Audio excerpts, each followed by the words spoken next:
All right, everybody, it's another episode of the Reserve Man Podcast. I'm Jake Brown. I got with me GB. What's happening? No Shagari in the day. Moving to silence. What's up, Stan? Whoa, what's good? We got with us Antonio Cousin today. Whoa, just happy to be back, man. We gonna talk a little bit about what's been going on with him since the last podcast. Congratulations on working on your brokers. We gonna talk about things that we wish we knew coming up to add to our financial literacy. And we gonna talk about keys to success. Don't spend all that money on them chicken sandwiches. That too. That is so much more right after this. You know your credit score, man. I'm not surprised you on the Starbucks. That's solid quality time. Right. Why is Steve Harvey still writing books when it's Wait a minute. If I want you, I ain't taking you to Waffle House at 2 a.m. Cause you bullshit. Hey, look, I care about you. We going to Waffle House.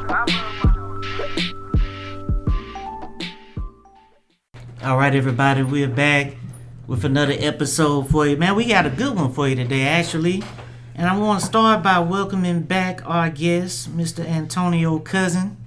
What's going on, brother? What's up, bro? Nothing much. I appreciate y'all welcoming me back. I appreciate that. I've been looking forward to this. Man, I appreciate you coming back through, bro. Hey, boy, he reminded me last week, hey, I'm still coming on the podcast. Yep. I was like, yeah. I've been looking forward to this, man. It's been since September 2018, so it's been a minute. Man, he know the month and everything. Yeah. I still listen to it every now and then. Hey, we appreciate you, bro. I forward it on to my clients, too. It helped me out a lot.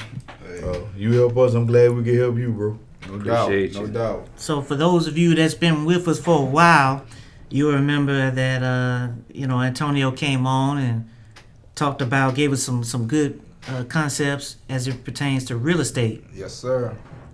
So he's back, and you've actually added some new things that you're into, brother, that you're doing.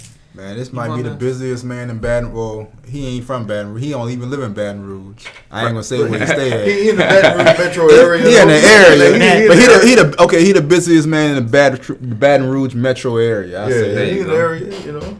But I'm all over South Louisiana, man. Currently, man, I'm working on my broker's license. That's something I've been wanting to get for a while. And the reason being is just one day in the near future, I want to start my own real estate brokerage. Mm-hmm. So I just finished the classes, and now I'm waiting to take the test. I hope to have that finished. Well, I will have that finished by the end of September for sure. Okay. Well, in the days where, our people, black people, are making Popeyes so much money, Oh, my God. I think we do need to be considering where we can put more money in our people's pockets. Right, no doubt. Absolutely. I appreciate that. I do have a quick question, though. On the way, how the brokerage is, when you set up a brokerage firm, like how does that work? So with a brokerage, you basically, well, let me tell you this. So we talked about this on the last podcast where you work, and as an agent, you work for a broker, Right. Under a brokerage. Okay. A percentage of every sale you make goes to the broker of that brokerage. Yeah. As a if let's say once I finish this, I'm gonna have my broker's license, so I'm gonna be an associate broker under my current broker brokerage. I'm not gonna go anywhere right now because it's a learning process. Like I don't want to just jump out there and start my own brokerage. It's a lot to learn. Like I just don't want to go out there head first without knowing the business side of things. So anyway, if you don't mind just reminding us, how long do you have to be a real estate agent before you can consider getting your broker's license? so in Louisiana, the Louisiana Real Estate Commission requires you to be a licensed real estate agent for 4 years before you can take the classes and take the test to become a broker. Okay. But once you get that broker's license, you'll be an associate broker and you can stay under your current brokerage. Or you have the option to start your own brokerage, and that's what I plan to do eventually. maybe like end of 2020, beginning of 2021, something like that. Does anything change as far as moving from a real estate agent to an associate broker? No, nothing changes at all. Just the title, really. So Same you- percentages pretty as much far just as what license. you're getting as Yeah, I was with the wondering, commission. like, did the percentage change or something? Yeah. Nah, no changes really. So it's just a title. Yep, just the title. And you're getting the knowledge, you're learning everything that Yep. a broker should do. The only, I guess the Also, only you thing can is, step I in can, and do some broker type things. yeah, but I mean, you can always just leave and start your own company if you wanted to. Okay. As Yeah, opposed to yeah. if you was an agent. As an agent, you always have to be under a sponsor and broker. Period. Anybody, you can just go. Yeah, I can start on my own. You could be like an independent real estate agent. Absolutely. Okay. So that's the goal though. Like I'm gonna start my own brokerage. Well, yeah, and I think people often like underestimate the value of staying where you need to long enough to get the knowledge you Absolutely. need Oh, definitely. to be able to do your job adequately. Yep. Right. And I'm learning a lot, man. There's a lot that go into it, that side of the business that people probably aren't aware of. Like as far as first of all, I have a building already. You don't necessarily need one, but I have one already. So I'm going to be based out of Baton Rouge off of Sherwood in my current office that I own, that I have leased out. In addition to that, it's just like from the payroll side of things, the transaction management side, it's just so much, the back office. Like it's just a lot you need to learn before you just jump out there head first. Right. So that's what I'm working on right now, just So, learning. as a broker, are you looking to like just do your own thing, or you looking to Bring on have other like people? other people? Yeah, at first when I start out, I'm gonna do my own thing. But eventually, yeah, I want to bring on other agents, and you know contribute to their education, schooling them on the process. I've been doing this since 2010, so I know a little something. Well, I did have a comment on it, but before I move on to that, I just wanted to ask you, you know, while we got you on the air, do you have any offices available? You want to, you know, put that out there? Well, it's crazy that you asked that because my last office just leased it was either last week or the week before last, maybe 2 weeks ago. Yeah, so no, I don't have anything available right now. All right, Reserve Man community, y'all missed out. Yeah, Right. everything's leased up, which I like. I like it that way. So at that point that you become a broker, as it pertains to the deals that you do, you'll be getting 100% the full commission. Absolutely. Gotta love that. Yeah, Yeah, that's Yeah, I'm dope. looking forward to that Absolutely. day. yeah, you know? yeah. You Progress. got to worry about paying nobody on that one. Yep, all mine. Okay.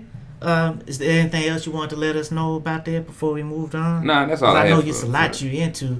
Right. I know that you're a big believer in going to conferences where they promote entrepreneurship and just like motivate you to pursue having wealth and leaving wealth behind.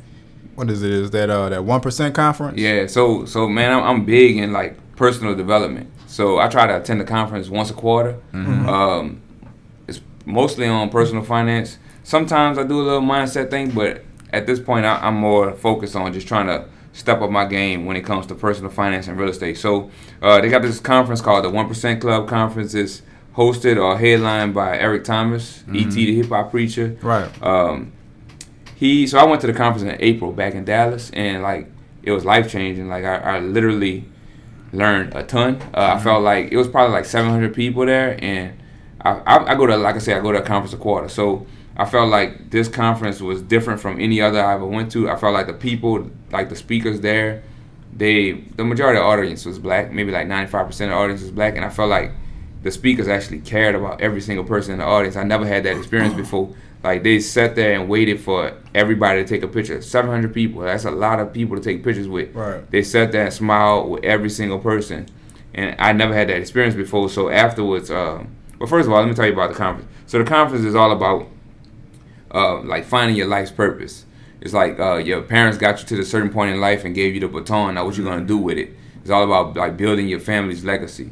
So that's one of the reasons why I went ahead and got that broker's license, to be honest with you. After that conference, I was like, I gotta, build my family legacy. I want my son to be able to take over the family business one day. Right. So at the end of the conference, though, I reached out and I said, I love the message. Like, you have no idea what this has done for me and my family and my business life, period. He told me, he was like, nah, I know. I already know. I said, whatever it takes to get you to New Orleans, my people needs to hear this message. I will do whatever it takes. I just need you to show up. So he put me in contact with his booking person. This was on Saturday. So that following Monday, I reached out to her. And We locked in the dates. We locked in the Hyatt Regency in New Orleans, and it's happening September 12th and 13th. That's a Thursday and Friday in New Orleans at the Hyatt Regency. You can purchase tickets at et1%.com. That's et the number 1%.com. And the reason we're doing it on a Thursday and Friday is because he wanted some of his Saints players to come, and they couldn't come on that Friday, Saturday, which is usually what they do for the conferences. They couldn't come because they have a game in, I want to say it's in Los Angeles that we get against the Rams. So that's why we did it that Thursday and Friday. But I'm looking forward to it, man. It's a good experience, some good people. It's a great message. Like if you're an entrepreneur, if you just want some kind of motivation, you need that motivation in your life, that push, you need to come. Like, it's worth it. What kind of financial commitment is it? So the cheapest ticket is the general admission ticket, and that's so it's that Thursday. You can purchase a general admission ticket. It's just for Thursday, and I don't believe it's the full day on Thursday either. But there's also a VIP ticket, and then there's the mastermind ticket, which is what I did, where you go Thursday and Friday. So it's 2 days. Okay. Most people are not gonna purchase the 2-day tickets because it's more expensive. I want to say I paid like $1,400 for mine, and it's 2 days. But the second day, like for instance, the first day was 700 people. The second day was 200. So it's more of like an intimate relationship. We had some Q&A. You can ask your questions directly. Like, I've been following this guy since 2011, 2012, and it's the first time I actually got a chance to go out and meet him in person and listen to him speak. And I was just moved, man. I can't wait. I'm excited. I'm super excited about the conference. In addition to the conference, he likes to impact the communities he goes to, right? So his booking manager reached out and said, while he's there, he wants to go out and speak to some schools. So of course I'm gonna get him to come to my school, my high school, alma mater, McDonough 35. So he's coming to speak to the students at McDonough 35 that Wednesday before the conference. And I guess we're gonna throw Carr in there too as well. But why you gonna say it like that? So he's gonna speak to Carr on that Tuesday. But we're gonna say the best for last to come to speak to 35 on Wednesday. So I'm looking forward to it, man. Just our city needs it, man. That message, I'm telling you, the message is amazing, man. So my bad, brother. Let me ask you one thing. So you said kind of helps you find your purpose. So.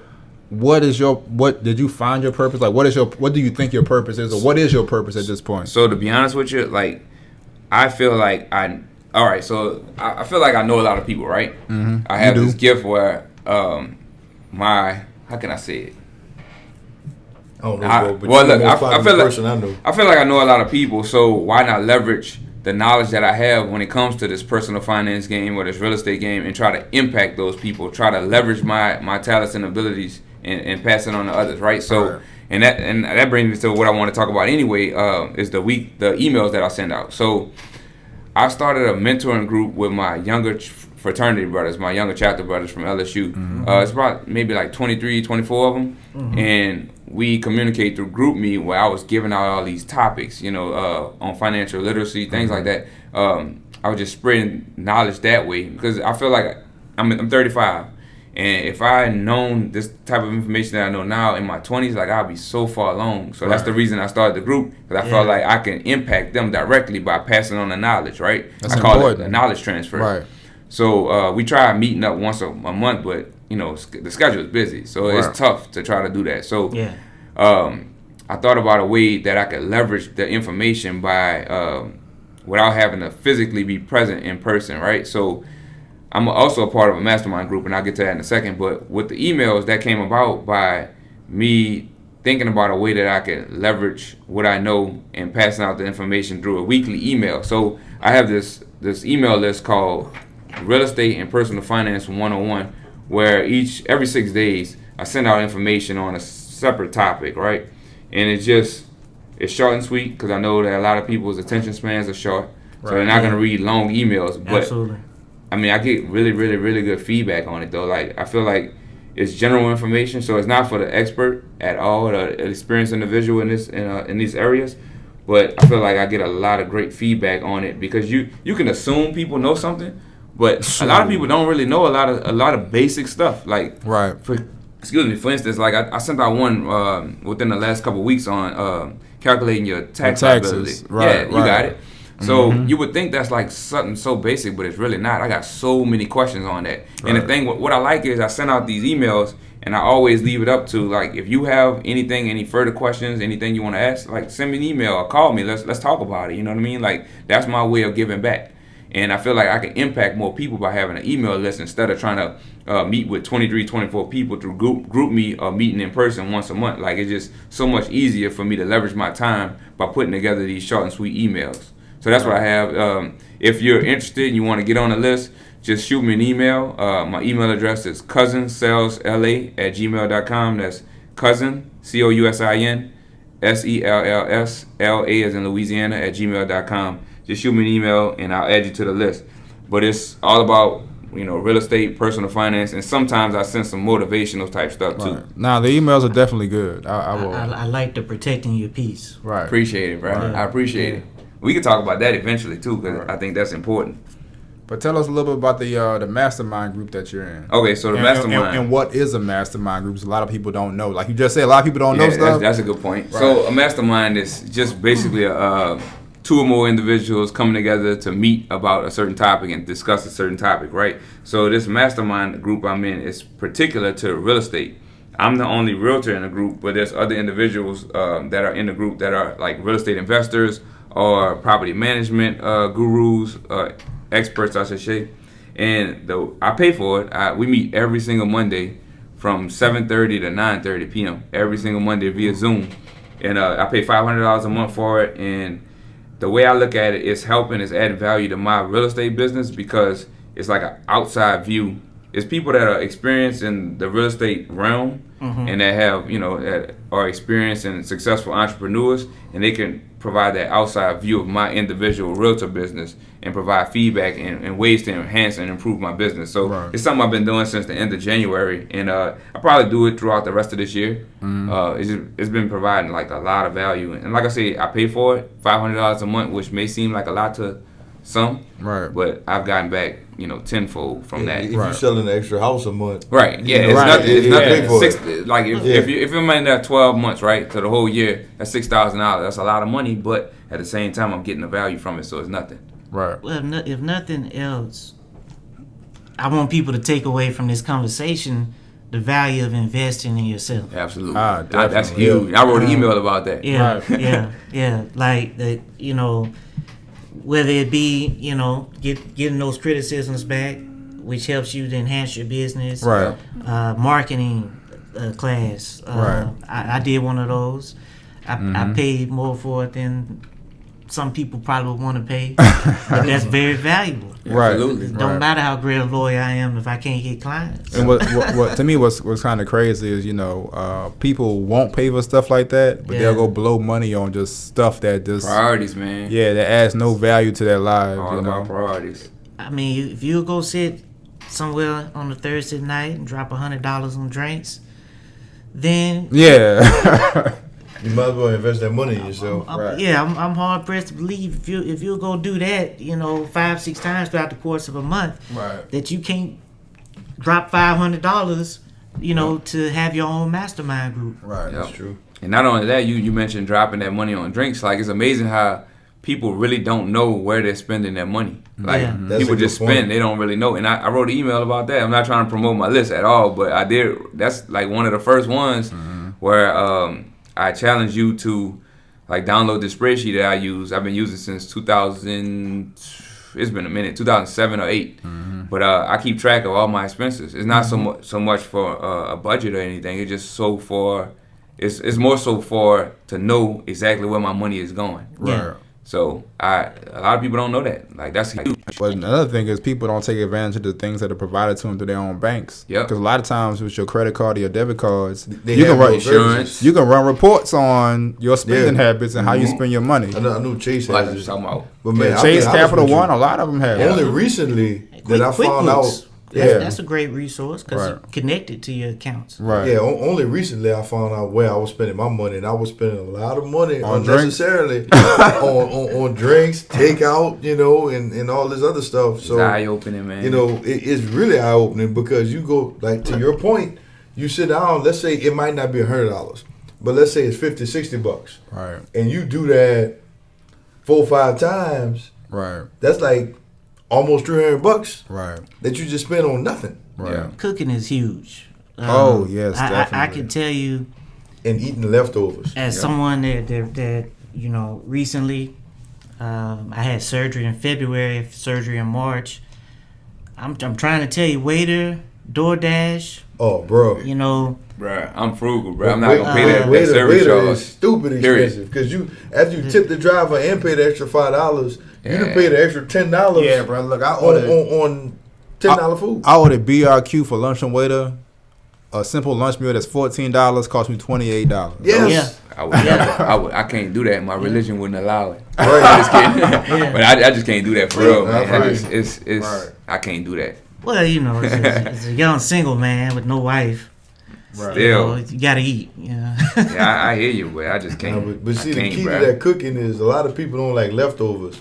You got to get So, used to eating I them do. leftovers because them leftovers is what will save where you save the money at. Oh, definitely. Hey, I go to Costco. I rack up. Well, you believe in Costco, bro. Oh, definitely, because Costco everything in bulk. You know what I'm saying? And so you cook in bulk. I cook in bulk, and I eat that for. I try to eat it for the majority of the week if I can. Yeah. I for say Yeah, that- Costco the truth though, man. Oh no, I'm not making fun of him. I'm just because I talk to him on a regular. I hear Costco a lot. Yeah, I When stay we at was Costco. shopping for the tailgate, that's when Oh, I was like, oh, yeah, this is Yeah. because we racked up. We got a lot of stuff. Definitely. man, we got off topic a little bit. But since we did, we're gonna take a quick break and we'll be back with much more right after this.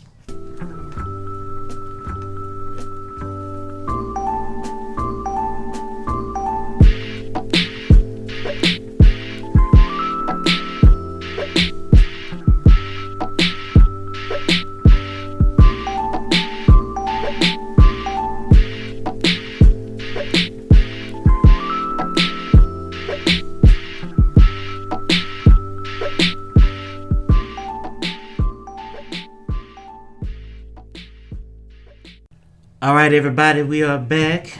We still got Antonio Cousin here. And we got, man, this is an important topic here. So, guys, what was the level of financial literacy you had growing up? Man. And I'll dive in and be the first to say that my financial literacy was poor. Very poor growing up. Like, I was like everybody else. All I did with my money was spend it. Yeah. Yep. Which, you know, hey, let's go to the corner store. Let's go to Right. the neighborhood store. Right. Yeah. Right. You know, let's go get some Hucklebucks. Yeah, man, I feel you. Like, What do y'all call those down here? well, I Frozen don't know cups. what a Frozen Hucklebuck cups is. in New Orleans. Yeah, dog. frozen cups. Frozen Yeah. cups. That's a Yeah. frozen cup. Yeah, when I Yeah. first started that other now, like, man, Yeah, I knew what he was talking about when he said it. Yeah, I man. heard that before. We call it Dixie cup down in Seville. Lord. Okay. No Dixie comment. cup. Hey, man, you know I'm country, man. I'm gonna be the most different. But I think with me, and it's what's interesting. You know, I consider my mom a real smart person, and my dad had a dry cleaners business, and he was an entrepreneur. But I would still say I wasn't financially literate. Mm-hmm. My knowledge level was poor, in my opinion. I think a lot of times, and I think it's maybe just something in the black culture, like whereas at that point in time, where my mom, she would just, so my dad would just tell me to stay in a child's place. Like, I ain't need to know about, adult business and stuff like that, whether it was paying bills or what they were doing with their money. And So I know they say, this grown folks business. Right, But right.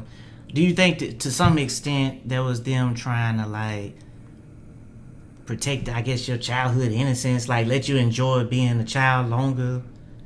I mean, That's probably what it was. yeah, I mean, they might have approached it from that angle. Yeah. But in my opinion, like certain things like investing, Mm-hmm. you know what I'm saying? Like, I don't need to be worrying about bills and paying bills, but you can teach me a little bit about investing, or you can teach me a little about entrepreneurship or real estate, and I didn't necessarily get that. I think my parents, don't get me wrong, I think they did a good job with me and raising me and making sure I was focused on my education. But as far as learning those things that they don't teach you in school, I didn't necessarily get that. And I didn't learn a lot of things until I got to college. Now, the one thing I can say I picked up from my mom all the time, hey, pay your bills on time. Yeah. That's the main probably lesson I got from a financial standpoint from my mom. And I carried that forward. So I never had like bad credit or debt issues and anything like that because I used to be scared if I was gonna miss a payment. Like when I was like 18, I got that first credit card when they were selling them or giving them out. Yeah, with T-shirts and get a T-shirt, sign up for a credit card. And I remember I used it the first time. And I was like, man, I almost missed the payment. And I was like scared, like, man, something gonna happen to me if I don't pay this. I'm with you on that. But I do appreciate that lesson. But yeah, looking back, man, I feel like I'll say this. I think they did the best they could with the knowledge that they had. But I do think that they could have taught me a little bit more than what they actually taught me. Yeah, I had a similar upbringing like Stan. You know, like I'd see my mama always balancing the checkbook, and I knew that she was balancing the checkbook, and I'd be like, "Hey, mama, how much money you got?" She'd be like, "Boy, go ahead." You know, like she wouldn't talk about it. Right. But yeah, man, like any little money I got, I spent it. You know, if my daddy gave me $20, that means I can go to the gas station, I can get me a snack, and then whatever was left over, I put that in the car and I can go ride. Like that was my, you know, I guess money handling skills back in the day. Right. Just wasting money. Right. So I would say, man, like I grew up with a single mom, 3 kids, and like we didn't know nothing about money, man. My mama didn't. She did. I'm the first person in my family to this day to go to college, like first person to finish college. So I didn't have anyone teaching me anything about financial literacy in my, you know, growing up. I would always say save your money, but come to find out that's probably not the best advice either. And we can get on that if y'all want, right. But I never heard anything about investing. I just had to figure that out on my own, you know. You hear things like money doesn't grow on trees. Like I hated that term. I used to always hear it. Because technically it does. Yeah. and the crazy thing is, like, by hearing that kind of stuff though, like you grow up with this scarcity mindset. So when it comes to money, because that's how you were raised. Right. Now, me personally, it's changing a whole lot, like complete 180. I'm looking at money as more of a way to expand my means and to bring more back to me. You know what I mean? Like I have money. Yeah, I have my money out there working for me now. It isn't meant to be hoarded. You know, it's currency. It's meant to continue. You know, moving. It's meant to be out there moving. So that's something. My son's 16 months. Like my friends joke about this all the time, but like when he grow up, he gonna be the anomaly in his class. Like he gonna know about all this stuff at a very young age. As soon as he's able to comprehend this stuff, I'm gonna be teaching it to him. That's something I wish I would have had because I'd be so far along. And you're not gonna teach it till you're in school, right? And that was the thing. Going into college, I had an idea of how I wanted to live, but I had no idea of how to get there. Right. Yep. Right. Because all at least all that was drilled into us. Go to college. Go to college. Go get a good job. Get a good job. Yep. Yeah. Nothing about investing. Nothing about making your money work for you. Right. Just go to college or what get to a do degree, when you got to college. And I think it's pretty widely known now that just having a college degree will get you nothing. Yeah. At all. So it might get you behind. So this might be controversial too, but like I'm not gonna force my son to go to college at all. Like it's a decision that he's gonna have to make. You know what I mean? Like, because honestly, I would rather him work for the family business. He's gonna know a lot of stuff by the time he's 18. Like a lot of stuff. Right. So I'm not like, I feel like college was, if you want to be like a doctor, something like that, a STEM type degree, engineer, then go to college. But if it's something business related, I can teach them all that. They could YouTube, podcasts, man. They got so many resources out there where you don't necessarily have to go to college and rack up all this debt. In my opinion, that's just my personal opinion. Well, yeah, if you want to be an entrepreneur, right? You don't need it. All they teach you in college is the mindset of working. I mean, you mature in college. Don't get me wrong. I'm not saying it's bad. No, I'm saying if you go get a business degree in college, they're not trying to teach you how to own your own business. Absolutely. Now, I'll say this too. Speaking on that college piece, I've taken management classes in college, and I've also taken management training for work. Right. Yeah. They don't teach you any of the same stuff. Right. Like it's not even relevant. Like honestly, with business, if it's not like accounting or like econ, then because even with finance, I feel like you can learn that on your own. Yeah, I agree. Yeah. Like with accounting, it's so in depth that I feel like you need to go to school for accounting. Man, they got so much on YouTube, and they got Nah, these they- courses on right, what's it called, right. Udemy?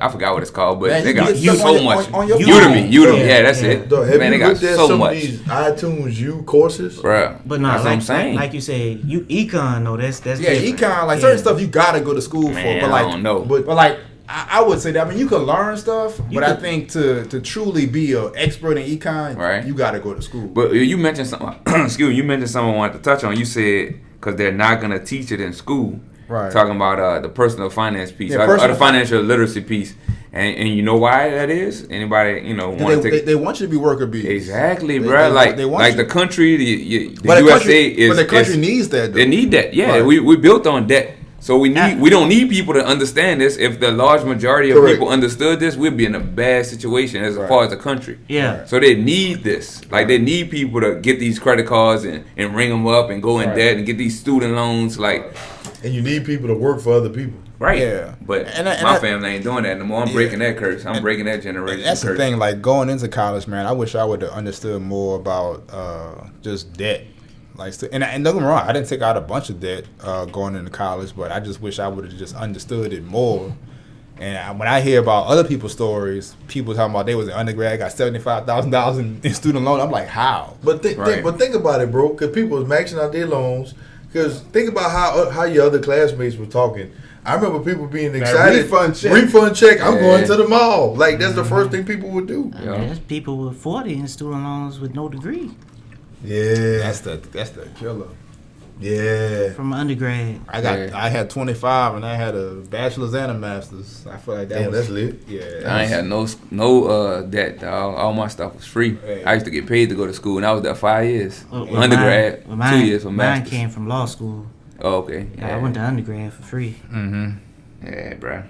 But yeah, I don't know, man. That's just my take on college, man. I don't want to be the anomaly Well, here. Yeah, but no, that's no, just me. no. I mean, We had a I whole feel. conversation. yeah, we about did. Yeah, we this. did. Yeah. I think ultimately it comes down to what is it that you're trying to do. Right. Yep. And where's the best place for you to go to Right. put you in position to do it. Yep. I mean, I feel the same way when we have the whole, HBCU talk. I'm more so like, okay, go to school where they're going to prepare you to do what you want to do. Right. So if you want to be a doctor, then Xavier would be a great place for you to go. Right. They put out more, people that leave Xavier become black doctors. Right.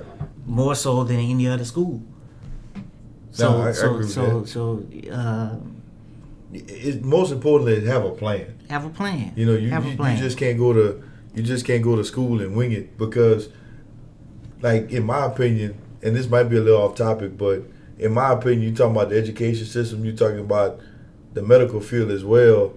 Those are two necessary fields, but that's also could be the biggest hustles out there too. Right. Because a lot of people are doing a lot of different things unnecessarily, and it's costing people a lot of money. Yeah, I mean, college is big business. Half the majors Right. that's out there, bro, you ain't about to make no Right. money. Or think about the books. The Yeah. books, like how is it? I go to Barnes and Noble and give me a book for $20, Hey, but look, a textbook $300. Honestly, I ain't Yeah. even tripping on the books. Like, if it's a major that's gonna make you some money, I don't care about the books. But when you majoring in dance, The book is a General studies. Books is Yeah. a minor History. part of the ultimate hustle, though. Yeah, bro. all the Right. hustle was having all these other majors that at the end of the day don't really amount to nothing. Right. Right. You know what I'm saying? Like, I appreciate history. I actually love history. That was my favorite subject. But do I need to, like, most people that, you might have 1,000 people that major in history in one class, but are they all going to be Historians. historians? Like, nah, it's not my shit. It's what you're majoring in gonna connect you to even what you're ultimately trying to do, like as a career. I agree. That tons and tons of people go to college and they get mass comm. Everybody wants to be on ESPN Right. or CNN Right. Yeah. or whatever.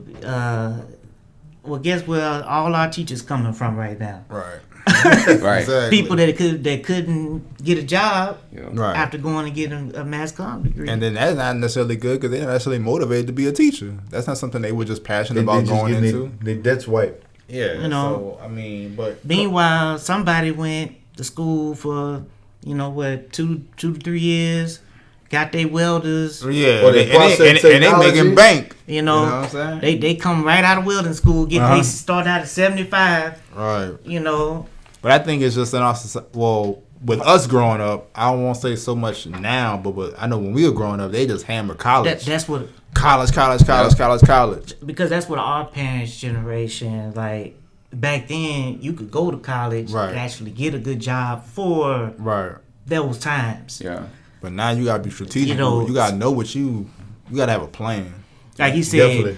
you know, with the exception, and I'm just talking about undergrad degree Yeah. without grad school. Engineering. So with the exception of engineering, maybe nursing, yeah. architecture. Yeah. You need that. After that, I'm running kind of low Yeah. as far as like being able to come out of school and get real money. But you see, that's kind of where the hustle comes in because I feel like everybody's in on it because certain jobs require you to have a degree, no matter what the degree is. Right. You see what I'm saying? Like so, why would you even offer a degree in general studies? Right. Man, why you go for a job in general? Why you can't create your own job? Well, I I don't know. I'm the entrepreneur But mindset, bro. Like that's what I'm about But these honestly, days, man. and I feel you, but in a capitalist society, everybody can't be a Yeah, business everybody owner. can be, I but would say we hear you, Dame Dash. if you think about it, for you to be able to start your own job and start your own career and be comfortable as an entrepreneur, you got to get money from somewhere. yeah, You got to work for somebody at a certain point. you in work time. your 9 to 5, get your money. That's your vehicle while you Right. building your business. So you got to have That's a job yeah, somewhere. true. Well, the reality is entrepreneurship is not for everybody. Right. That too. It's a tough road for most. You know, most people don't just hop out here. I'm an entrepreneur now, and from day one, I'm making tons of money. Right. Some people don't. They like to be. They They like like to to take talk orders, about it. You know what Yeah. I mean? Some people like structure and they like to. You know, Yeah. they're not. Yeah. They don't have that They, drive. they want to know every 2 weeks. I'm definitely Yeah, getting the that check. security. They want that security, Yeah, basically. yeah.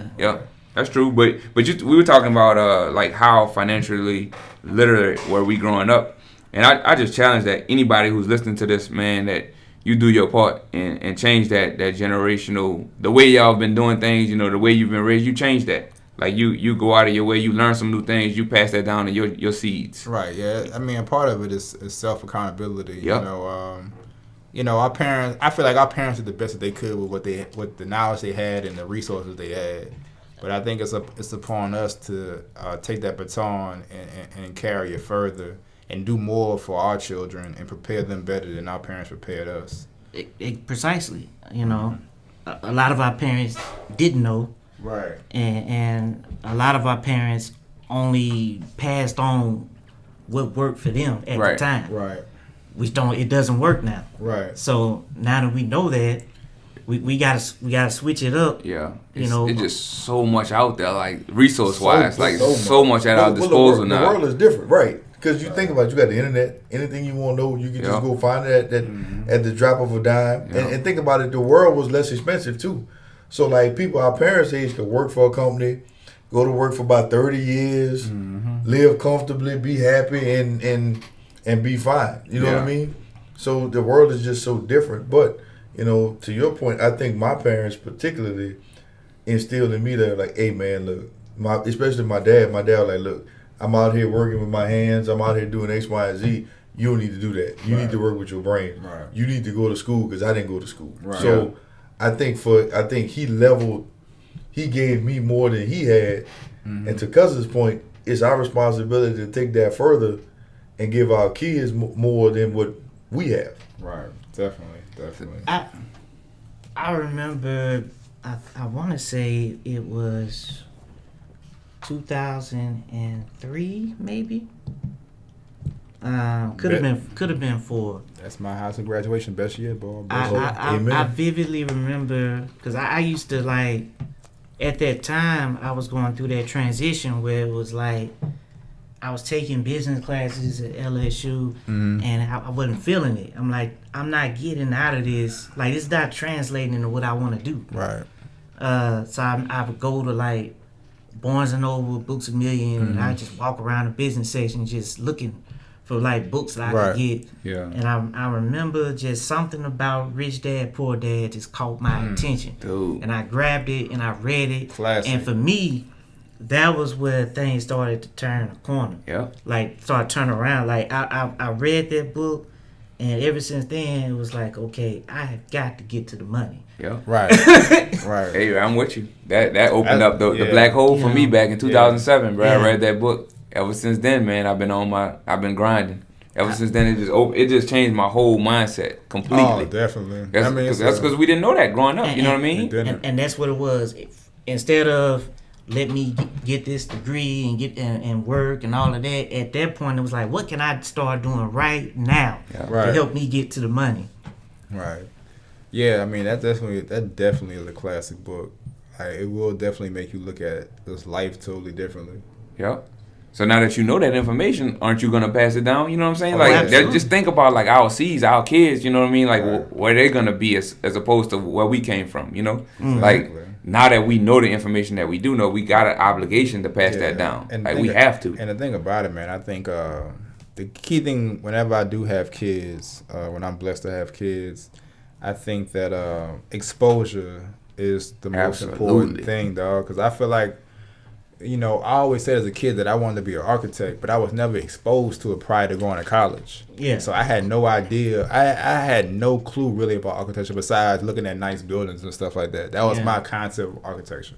I didn't know if it was really a good fit for me Yeah. or anything. You know what I'm saying? But now, I know people who have kids and they're damn near getting their kids tested to see what they're best in, to see what skill sets they truly have, what their best skill set is. Resources. Yeah, resource. You're right. Yeah. You know what I'm saying? I think it's about exposing. Like don't get me wrong. I play football, and I would love my kid to be a football star.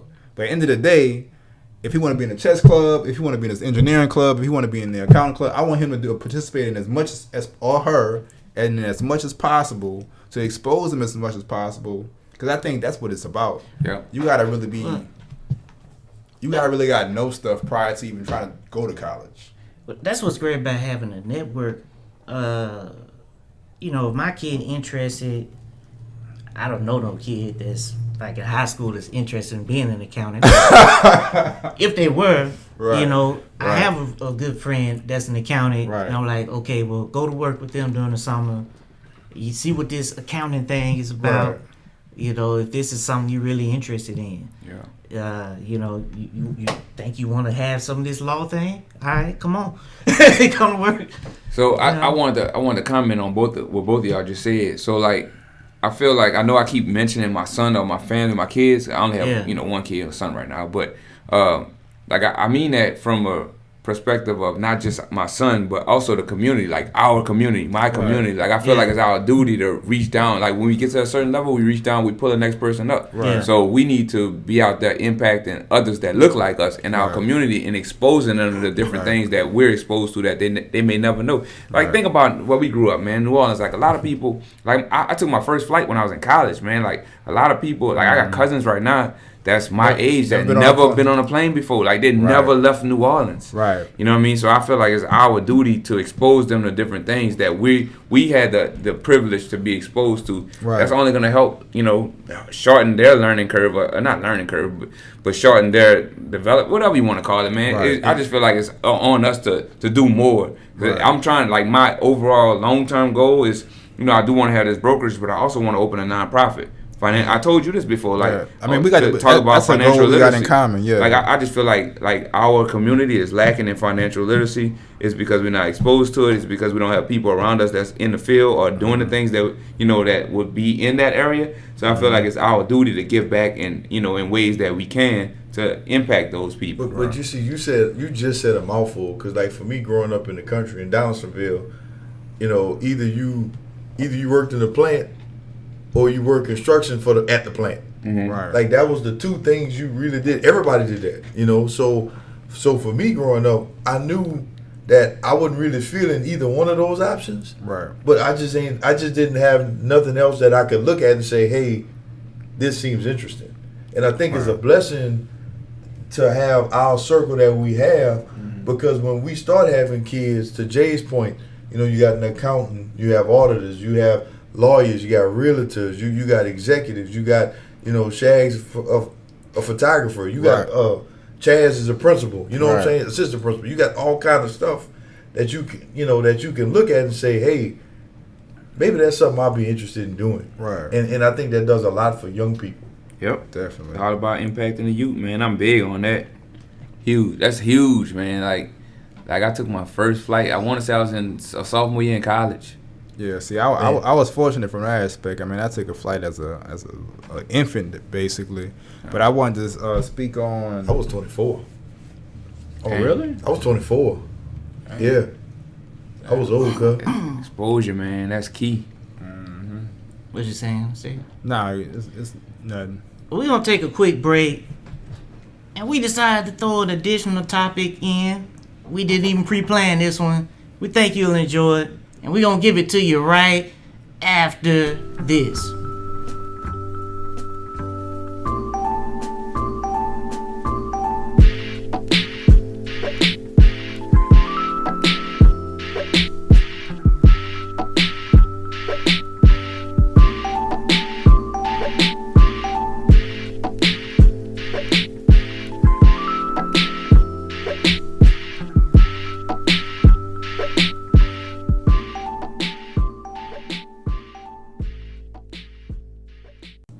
All right, everybody, we are back. And before we dive into that topic that, we're going to talk about, I'm going to tell y'all about it when we get to it. I first wanted to go back. Okay, Antonio, we want you to drop what things do you wish you would have known at an early age that you feel like are essential to your financial development? To buy Google stock. Well, I'll tell you this. Not stocks. I'm not a big stock guy, but we're not gonna go there. I'm more into real estate than stocks if I had to choose. But like the first thing that come to mind is I wish I would have known the value of not trying to impress people with material things. And the reason I say that is because like I just think back to college, man. I wasted so much money trying to, especially on clothes. Trying to look, bruh. Like I wasted so much money trying to impress people, man. I'm at that point in my life now where like I don't buy expensive stuff. Period. I don't even buy clothes. Like I probably buy clothes once a year, if that. And if I do, it's at Van Heusen at the outlet or Nike at the outlet. I ain't going that far. No, I'm saying, man, hold up. They have some nice clothes over there, bro. No, I show at Van Heusen's, but I'm just saying. Yeah, I still go to Banana. I still go to J. Crew, but it ain't as important to me as it was. At all, bro. Like I just wish I had that kind of mindset back then, man. I wasted so much money, but I buy stuff that I think look nice, as opposed to like I have to have this. Yeah, I got you. I'm not like a huge brand person. Yeah. Anymore. I don't really buy clothes that often. You catch me in the same clothes many a times, and I don't care. Like I'm fine with that. Like I'm comfortable in myself. I don't care. I mean, like honestly. Yeah. So that's just one thing I wish I had. That's one of the things that I wish I had, done back then. Right. Maybe I need to adapt that. I like my nice stuff. Right. If you put numbers on paper and see how much you really spending, man, like you spending a lot of money on clothes that are not necessary, man. Right. I would say this. One of the most wealthy people that I personally have met in person. I remember he used to wear the same suit all the time. And it wasn't a nice suit. And he drove an old Crown Vic. Wealthy. Like you never know from looking at him how much money this dude really had. I mean, that's kind of how Warren Buffett is. Like, there are, like $800,000-$900,000 homes down the street off of Old Hammond. Like before you get to Jefferson. Duck off into one of those neighborhoods and just tell me how many luxury vehicles you see. You be seeing Hondas, boy. You don't need to flaunt it, man. And cameras. You be seeing like passports. Right. Like at best you might see like a Jeep or F-150, something like that. Right. But I'll say this. I don't think any of us have an issue with you if you want to spend your money on nice things, as long as you have the money. Right. And not racking up that to spend to on show those off. things, and you can still invest appropriate like you need to. Yeah. If you're going in a bind or you don't got the money to pay for this stuff in the first place, then yeah, I think that's an issue. But if you can truly afford it, I mean, do what you want to do. As long as you're still doing something to help future generations of your family be successful, then do what you do. Yep. But isn't that a big part of it? Like the dispute, like being able to determine when someone can truly afford it. That's true. And all I gotta say is don't drive a Cadillac on a Malibu budget. That's real. Yeah. I'm sorry, brother. Go ahead. Oh, you good? Please. So the next thing I would say is I wish I would have started reading earlier. Like growing up in New Orleans, and I know it's not all over New Orleans, but most of New Orleans. I hated reading. Like, but not only it ain't that I hated it; it's the fact that you used to get ribbed if you read. Like, oh, that boy read. That's man, probably you why. whack. That's probably why I hated it. Yeah, so it's like, so I had a negative connotation when it came to reading. Like, it was just something that I was against because I thought that was for nerds. Even though, like, I was smart. Like, I graduated 4.0, but like, I just when it came to reading, I thought that was for lames, and I was trying to keep up with everybody. Like, I didn't want to be the person on the outside of the group. You know what I'm saying? So I never read. I just started reading a couple years ago because of my wife. Actually, she was a big reader, and now I track. Like, I have notes in my iPhone or whatever where I track all the books I read for the year, and I'm on book number 59 for the year. Man, at one point, like I was reading a book every 2 to 3 days. I was going through a different book, but I realized I was going too fast, and I wasn't like really like letting the stuff sit in. Right. So I started slowing that down. Now I'm reading a book like once a week or 1.5 books a week. So I'm at 59 for the year, and I slowed down tremendously because,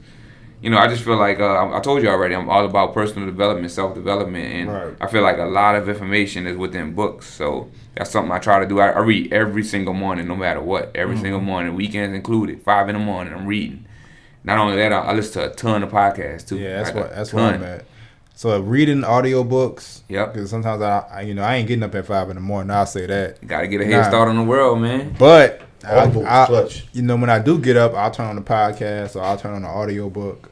I do definitely think that's important because what they say, if you want to keep something from a black person, put it in the book. That's what I heard. But that ain't gonna happen to me no more because I be reading, son. Right. I be on it. Yeah. For real. What else you got? Another thing I would say, man, I wish I would have found a mentor earlier in my career to learn from than now. That's important, man. Even if you gotta pay, like I pay for that mastermind, like I'm learning a ton. I want to say something on that though. Go ahead. I feel like, in a sense, I feel like that's an issue. And the reason I say that is because I feel like with black people, I feel like we shouldn't have to go out there and find mentors. I feel like we should have mentors who are readily available for us to pass things down to us. Like I'm in the 100 Black Men, and we have a bunch of good brothers in there, and I feel like we definitely do a good deed for our community or whatnot. But at the same time, like I just wish that there were more brothers or more sisters who were out there just doing the same type of stuff. Like I don't think a kid should ever have to go out of his way to truly find a mentor. I feel like mentors should be finding the kids. I feel you in a perfect world. Yeah, I feel you. But at the same time, you say find a mentor, but at a young age, when you 14, 15, like the odds of you trying to truly find a mentor ain't gonna necessarily be that high. I'm just saying that's something I wish I would have done at an earlier age is find a mentor. Well, you see, I hear that, but I kind of come from a different place. You know what I mean? Because at 14 and 15, you're right. You just need a life mentor. But I feel like once you get older, you do need to seek out a mentor who's currently doing what you're interested in doing, maybe career-wise, and somebody who can help guide you and tell you the steps to be successful in what they've already done. That way you don't have to kind of like reinvent the wheel on that. But what I'll come back to you with is if you never had a mentor at a young age, the odds of you going out there on your own to find a mentor it probably ain't that high. But and that's just my opinion. I respect it. I feel like we gotta impact kids at a younger age, and then once they get to college, they'll have the mindset where they be like, okay, this is what I want to do. I need to go reach out to this person. I need to go talk to this person, introduce myself to this person. I think they'll be more confident and willing to do that if they already had that person in their lives at an earlier age that can say, hey. I agree with that. I agree with both of you. Mm-hmm. I agree with you that, yes, we shouldn't have to, but that's just not our reality. Right, Mm-hmm. right. definitely agree with cousin in the sense that you have ultimately it's on you as a person. Yeah. Like you have to take the initiative to go out and get what you need. We've had this conversation. We have had that conversation.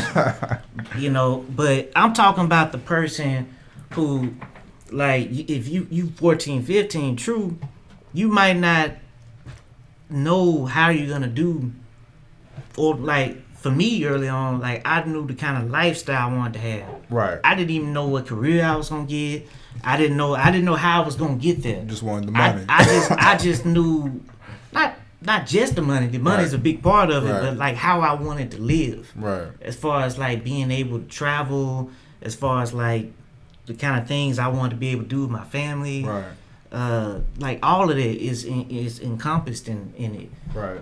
So I definitely agree with you in the sense of being able to find the right person that can kind of guide you along the way. Like if you have an idea of where you're trying to go, then being able to know that you need to go try to find the person that can help guide you there. You know, even and if like you said, if you could do that at an earlier age, right?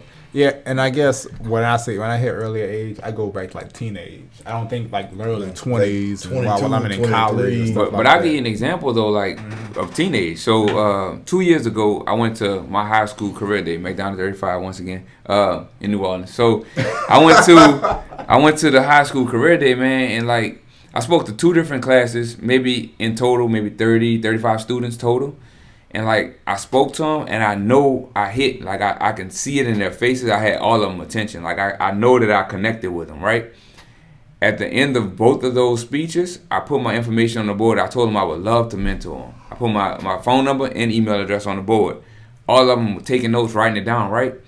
Nobody called me or emailed me, man. That hurt. Because I just knew, like, I was excited because that's ultimately, that's what I want to do. Like, I want to impact. But as black people, I think a certain amount of us are, like, too proud to reach out and ask for help. I told them, call me. Right, like, even if you extended the invitation, I just thought some people just have this attitude, like, I'm not going. But I think the culture, our culture, doesn't necessarily promote that. And it sucks.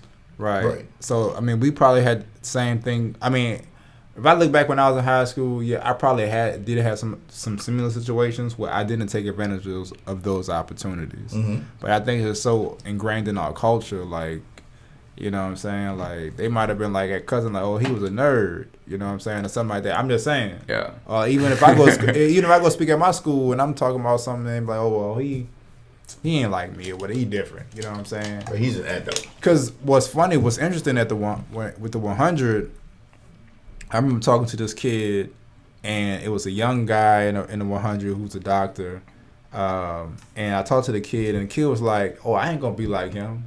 He different." You know what I'm saying? Like he not like the regular, like the rest of us. He different. He was supposed to be a doctor, and I'm like, dog, it's not like that. Like you could be a doctor, right? You know what I'm saying? This not no anomaly. That man just applied himself and did what he had to do, and he became a doctor. He ain't no different than you. Yeah. Right. But a lot of times they'll look at us like anomalies, like something that they can't achieve. When in actuality, you can do anything I do, or you can do more than I am. You know what I'm saying? But a lot of times they look at the successful brothers or sisters, and they be like, "Oh, that's an anomaly. She ain't like me. He ain't like me." See, that's why I want to catch them at a young age, man. I'm trying to get them out of that mindset, especially my people in New Orleans. Orleans, I feel like you gotta catch them like at almost like toddler age. For real. So what else you got, bro? That's the goal for me, man. Long term, that's what I want to do. The last thing is, I just wish I had started buying properties earlier, man. Like we talked about this a little bit when I mentioned Rich Dad Poor Dad. I opened it up back in 2007. And man, changed my whole world. I started going to all kind of investment club meetings and everything. But you know, y'all heard of the term analysis by paralysis or whatever it's called. Right. It's like that's what I did. Like, so I didn't buy my first property until 2018. So I wasted 11 years looking at properties. You know, just scared to jump in. I was scared to take action. Now I'm like full force. Like I'm all in now. Like right. You know, I started last year. And between me and my wife, we got 7 doors ourselves. And then between the investment club, we got 1 door. Right. So it's just like, man, I wasted so much time. Like, I could have been real wealthy by now. If I'd have did it back in 2007, although you know we did have the crash in 2008, Right. but if I'd have started doing it around that time, man, I'd be well off right now. So that's just one thing I regretted not doing. Nah, I wish I really would have did some stuff like took my college refund check and went and put that as a down payment on the house, and then rented out my rooms to my homeboys. See, but you don't know nothing about that back. You know that's why we're here. We need to educate the youth on stuff, on strategies like that. You know what I mean? To build wealth. Right. Oh, if I know now if I knew back then what I know now. Oh yeah, no doubt. So if I'm not mistaken, you also have 5 keys to success. Yeah, I would say like the main, or well, I'm not gonna say the main one would be just to stop listening to people that have not done what you want to do. Like, be aware of who your advice is coming from. Mm-hmm. Don't just take blanket advice. You know, every case is different. Like everything is an individual, you know, case by case basis. I hate when people just give this blanket advice and you take it as gold. You know, like you have to apply it to your individual situation. And then like if you're gonna tell me something, like don't take advice from somebody who's never done what you're trying to do. Like I that's one of my pet peeves, man. Yeah. Like I absolutely hate it. So anyway, just think about the person you're taking advice from before you just take it. Another thing I would say is just to take control over your finances and don't just pay somebody to do it for you. You know, fully understand the services you're paying for. Definitely. And one thing comes to mind is taxes. Like a lot of people, they just pay somebody to do the taxes. You know, they feel like I'm gonna outsource this task to somebody to do my stuff for me. Yeah, that's cool because you want to save some time, but understand what's going on because people could rip you off. You giving them the power when you outsource everything and fully, you know, you don't understand what's going on. Anybody could take advantage of you that way. Main reason I learned how to do my personal taxes. I need to learn how to do business taxes, but that's the main reason I learned personal. Yeah, and I don't do my own taxes. I pay somebody to do it because I value my time. Like, my time's more valuable. But at the same time, I kind of understand it. Like, nobody going to just get over on me because I know what I'm doing. Like, I'm not just going to let you, you know, get over on me. So, understand what you're doing. Like, take control over your finances. Don't just pay somebody. Right. Third thing I have is just do your own due diligence before jumping into an opportunity. And one example I could think of immediately is I invested in a restaurant in New Orleans 2017, ended it in 2018, and it's just I lost a lot of money, like about $24,000 I lost in the restaurant business, and it's just like I didn't do my due diligence, so that's my fault. You know what I mean? Like I have no one to blame but me. I just took the word of someone else, and I didn't really look into the opportunity. I knew nothing. Me and my business partner, we knew nothing about restaurants. Right. And we jumped into a restaurant. I live in Prairieville. I don't even live in New Orleans. You know what I mean? I'm back and forth, and like it was just way too much. It's something I would never do again, as far as opening a restaurant. But also, I learned a valuable lesson. I feel like every lesson or every failure, you can learn something from it, right? So I just felt like I learned a lot. Like, and the main thing is to do your due diligence. Don't just jump into an opportunity because it seems like a good opportunity. Do your work. The fourth thing I would say is to get a journal and write out your goals. That's something I do every single morning. 5 in the morning, I wake up. I have a journal. I write my 5. So let me back up. So I have 90-day goals, right? So those 90-day goals, I do a journal where I have weekly goals, and then I have daily actions to get me to those weekly goals. So I started doing this back in January, and I've been killing it for 2019, man. Every single morning I write out my daily goals, and it just helps because the unconscious mind is powerful, man. Like, y'all ever heard of the reticular activating system? It's basically like when, like I said, for instance, know that boy been reading books. Yeah, reticular activating system. So let's say you went out and bought a Maxima. I just say that because I got a Maxima. So let's say you went out and bought a Maxima. Then you start seeing Maximas everywhere. You know what I mean? That's because your mind, you're aware of Maximas, so you're gonna start seeing them everywhere. That's the reticular activating system in your brain. So I would say get out a journal, start writing those goals down, because the more and more you write them down, it's playing in your unconscious mind, and then it starts to come to fruition. It's serious. Like, I've been killing it for 2019 by writing this stuff down every single morning. I don't take days off. Every morning I'm writing it down. Weekends too? Yep, weekend. I'll get up at 5 every single day, no matter what. John C. Maxwell, who is one of my favorite authors, he has a book called Today Matters, where he talks a lot about the things that you need to be doing daily, that you need to be focused on daily in order to accomplish some of your longer term goals. Right. So like just because you want to get something done five years from now, Right. there are things that you have to be focused on doing daily Yep. to be able to accomplish that. Baby steps, man. Yeah. One bite out of the elephant is what they say. Right. You can't eat, you can't Can't eat eat all the at elephant once. whole. Yeah, one You gotta bite. eat one bite at a time. It's definitely, definitely man. a great book. I recommend. Yeah, I just wrote it down. I'm anybody gonna to look read into it. Yeah. Yeah, because I know we and my wife, we sat down and listed out our goals for the year. But I know I write down everything I'm supposed to accomplish every day. I write everything down. I check it off as I go. And it works. It definitely works. Because you think that, I remember this, or I'm going to do this, I'm going to do that. You ain't going to do it unless it's on that paper. Yeah. 'Cause it feel good. Yeah. It feel good when you Yeah. scratch it off, though. Keep it real. Right now, Yeah. I'll be like, yeah, I did that shit. I'll be the same way, bro. Yeah. Right. And the last thing I'm gonna say is like, if you're trying to buy a liability, find a way, like find an asset that's gonna pay for that That liability. boy talking that rich dad, poor Yeah, dad. like seriously. So I'm currently like, I can give you an example. So right now, like I really, really, really want to buy a truck, Yeah. but I just can't justify paying for a truck. So I'm out there trying to find a rental property that's gonna cash flow enough to pay for my monthly payment on the truck. So because That's I what's consider up. a truck a liability. It's a want. Like it's I don't Right. need it. I want it. It's Right. right. Yeah. Appreciate. Right. So it's a depreciating. I don't even want to call it an asset. It's a depreciating Yeah. object. Right. So I'm trying to find an asset, a cash flowing asset, Yeah. which is a rental property Right. that's gonna pay me every month, and that that I'm gonna make it sure that I'm buying a property at a good enough value to where I'm getting that cash flow every month. That's paying that truck completely every month. Like that. So that's what I would say. If you're trying to buy a liability, find an asset that's gonna cover that liability. Absolutely. Straight out. That's Rich Dad 101. Yeah, real talk. Yeah. No. Yeah. Absolutely. So that's my 5. That's my 5 things right there. Damn, we done had a good conversation. No, I think that everything that you said was important, and if anybody like really pays attention to the things you say and works on it, it'll add value to what they're trying to do. No doubt. So they're very thoughtful, brother. Appreciate it. And hey, I talk about some of this stuff in my email. So, like I said, if you want to get on the list, cousinsellsla@gmail.com. Yeah, Shoot me an email. We're gonna put it in the caption and on Apple Podcasts and all our platforms, so they all have the email. Appreciate you.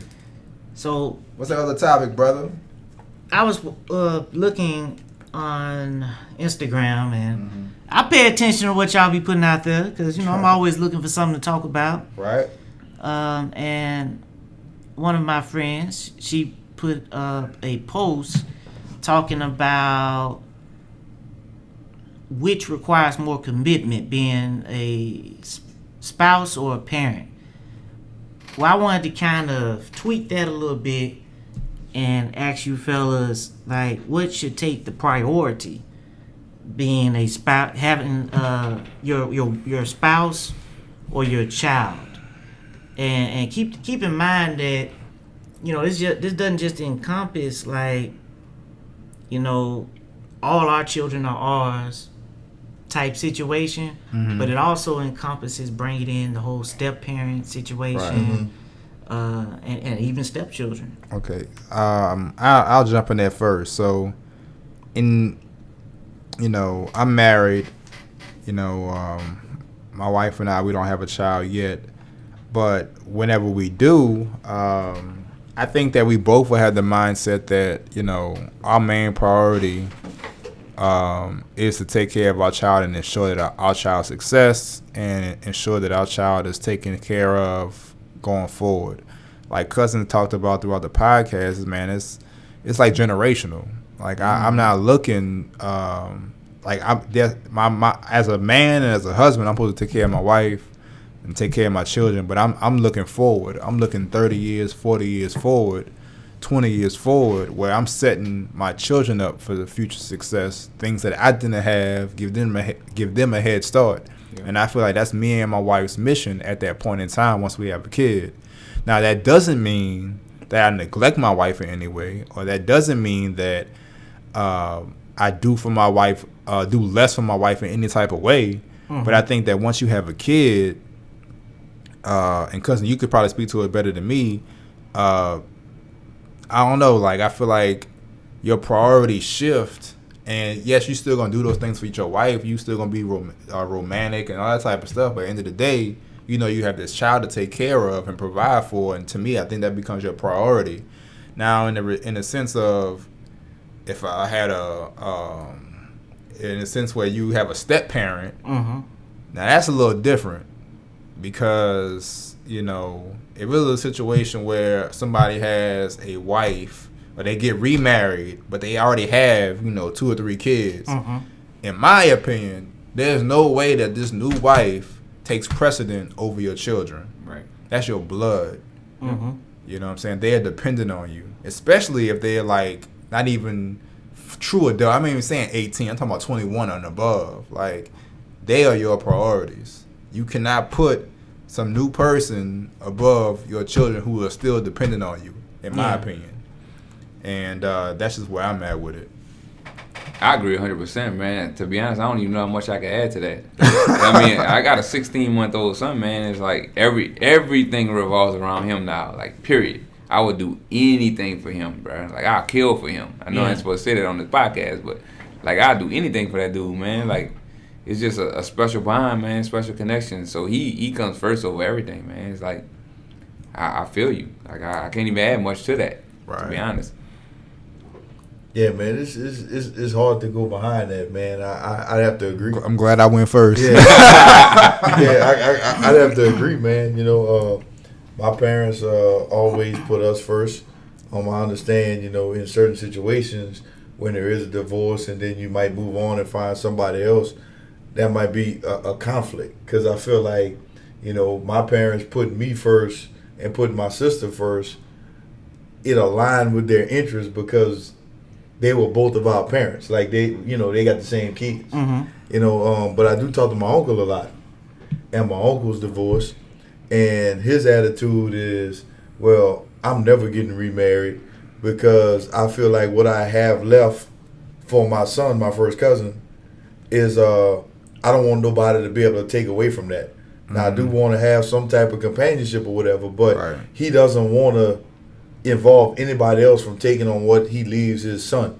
So I feel like he's another one kind of in line with what we're saying, talking about, you gotta put the child first, especially, if the other parent or if your spouse doesn't have the same interest, for lack of a better term.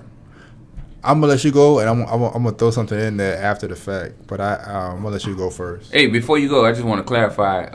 When I say my son comes first before everything, I'm talking about Stan's example of the step thing, the step spouse, whatever you want to call it. Right. I love you, Emily.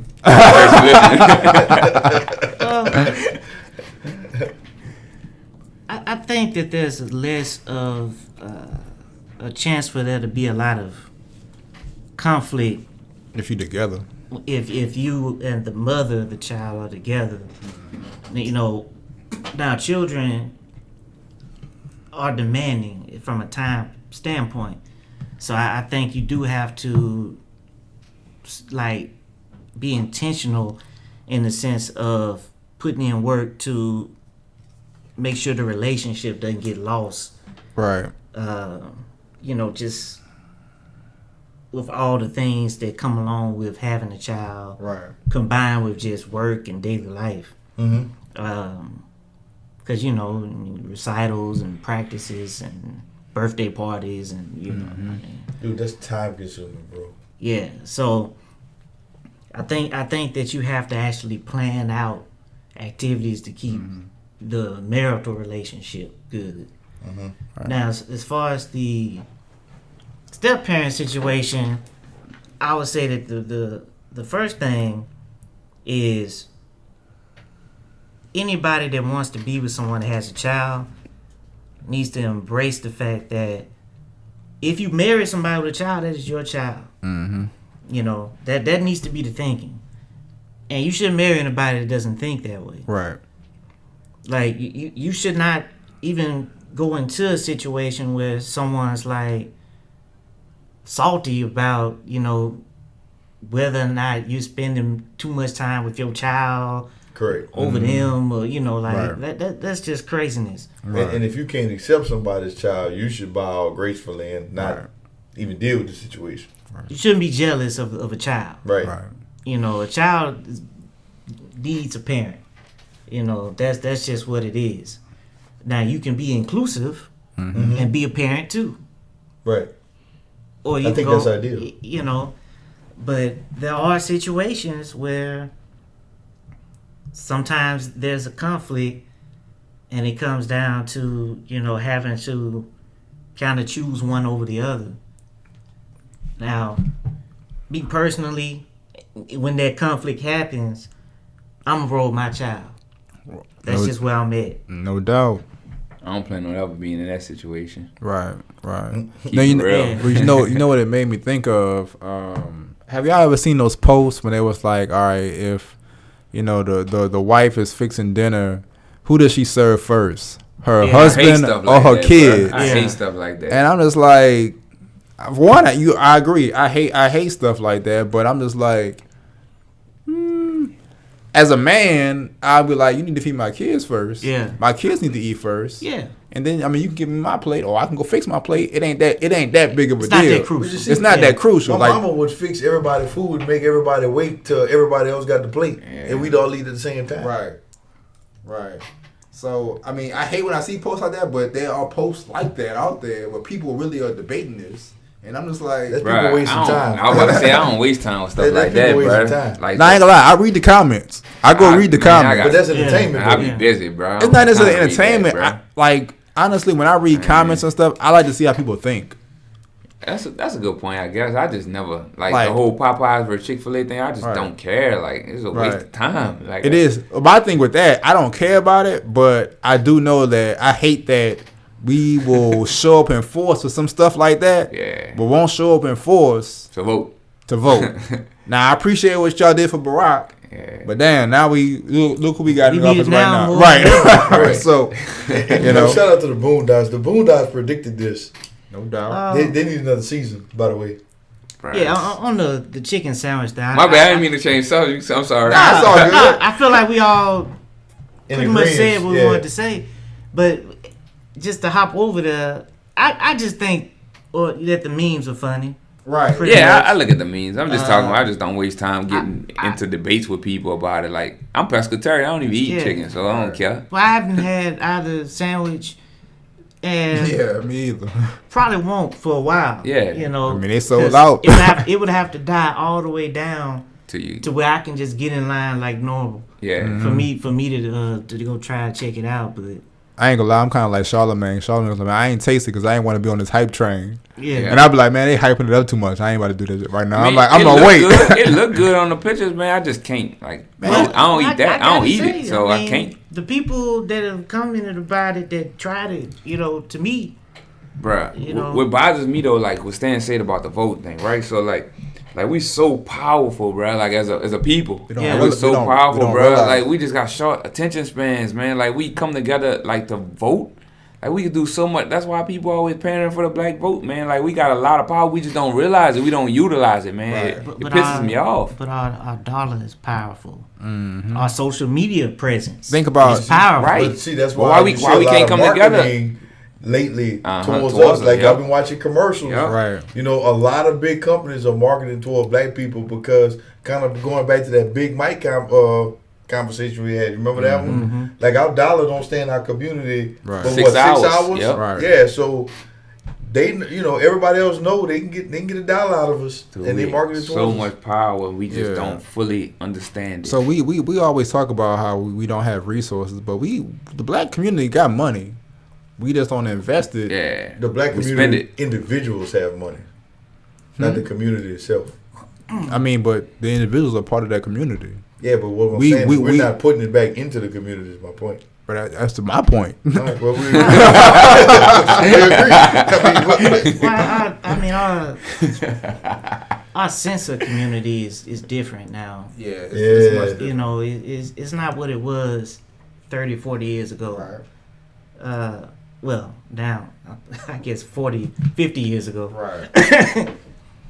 Yeah, I don't know, man. I just feel like we have so much potential. We just don't realize it. Like, oh, we if we really could come together, like think about how much money we just made Popeyes. I say we as not me, I but saw as some we. stuff like They're literally out of chicken. That's crazy. Yeah, I want to. Last thing I saw, they might have made 30 million, 40 million. That's like crazy to me. Are there statistics are like how many black people that's buying the sandwiches versus Nah, other but you know it's more of us than them. The company that owns it, I know they stocked in Canada. Yeah, they Canada. It's probably at least 10%. But they got. Didn't Burger King buy Popeye or something? With I Burger don't King know. or somebody? I don't know. I just know the it company was out of another- Canada that it was owns another fast food Popeyes. chain. It's a Canadian company that owns Popeye. But last week they got $23 million worth of free social media advertising. Yep.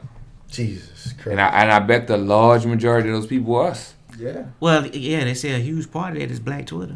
Yeah, That's crazy to me I've that we don't. reposted Black some of Twitter, some- now Black Twitter powerful. I ain't gonna lie, I've reposted some of those funny memes like with Yeah, Miss me too. Shirley. I did too about the I've real. been enjoying the Miss Like, Shirley meme. That's free marketing though. Yeah. Hey, on Like, the real like though, this whole craze is stemming from Black Twitter. I just want to say, like anybody that chooses to buy a house through me, I'll buy you a free Popeyes chicken I sandwich. saw that. Straight up. I was dying. When they back in stock. Yeah, I got you. We could do a little what's it called?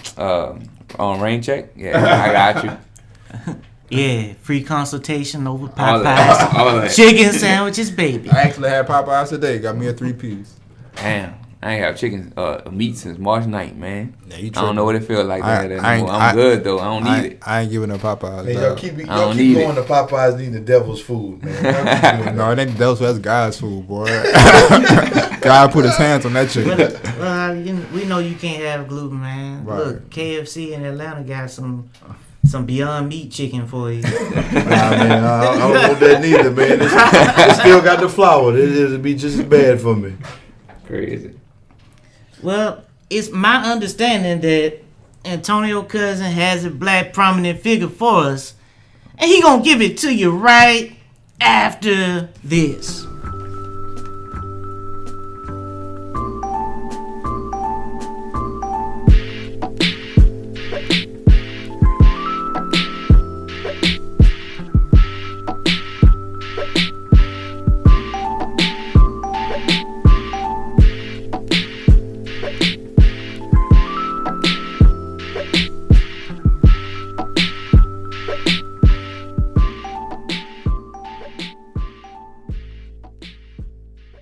All right, we are back with this black prominent figure. You know we gonna do this all year round, not just during Black History Month. Cousin, who do you have for us, brother? So today's Black History figure is Percy Miller, aka Master P. And here's why, man. But here's why though.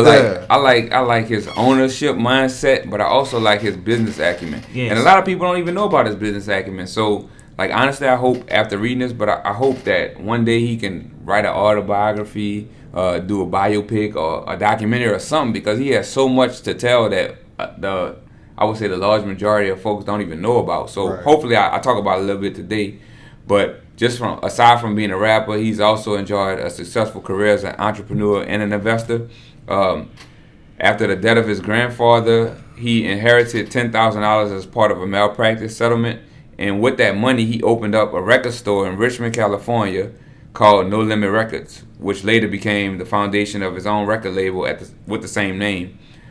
He has since parlayed that $10,000 initial seed capital investment into a $250 million business empire spanning a wide variety of industries. So as an investor, and probably a lot of people probably are not aware of this, but as an investor, Master P was one of the first rappers to build a business and financial empire by investing in a wide range of businesses and investment ventures from a variety of industries. He has since invested those millions of dollars that he made from No Limit into a travel agency, sports management agency, Foot Locker retail outlet, real estate, property management, stocks, film, music, television production, toy making, clothing, telecommunications, a jewelry line, auto accessories, book and magazine publishing, car rims, fast food franchises, and gas stations. So, as you can see, there's a lot out there that that he has to offer that the vast majority of the public isn't even aware of. Yeah, that's and good. I would also say, man, he did a interview on the Breakfast Club a few weeks ago.